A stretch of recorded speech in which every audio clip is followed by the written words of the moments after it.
Samantala, asosasyon ng mga nagbebenta ng isda sa mga public market umalma sa pagdami ng ambulant vendors sa labas ng fish section. Narito ang report.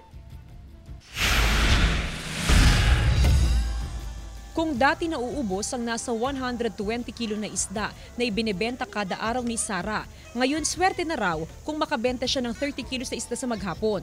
Masyado raw naapektuhan ng kanyang kita matapos na dumami ang ambulant vendor na nagbebenta ng isda sa labas ng fish section. Oo, mahirap talaga.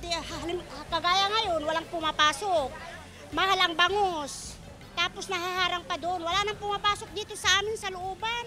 Makailang beses na raw na dinulog sa LGU ng asosasyon ng mga nagbebenta ng isdang kanilang hinaing. Hindi na raw kasi birong epekto sa kanilang kabuhayan ng paglipanan ng mga ambulant vendor. Mas lalo po silang dumadami. Sobra na po kaming nahihirapan dito sa fish market po. Lalo na kami, nag-permit kami taon-taon, sila libre na. Ang ilang lehitimong tendera ng isda para hindi malugi, lumipat na rin sa labas ng fish section at tinabihan ng mga ambulant vendor. Mabenta din dito sa labas. Yes, ma'am. Matumal.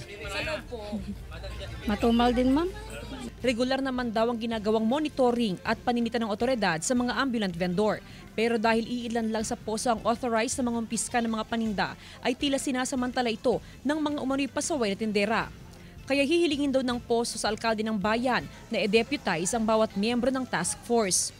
Bibigyan sila ng karapatang warning, first offense, second offense hanggang ma-confiscate yung kanilang paninda.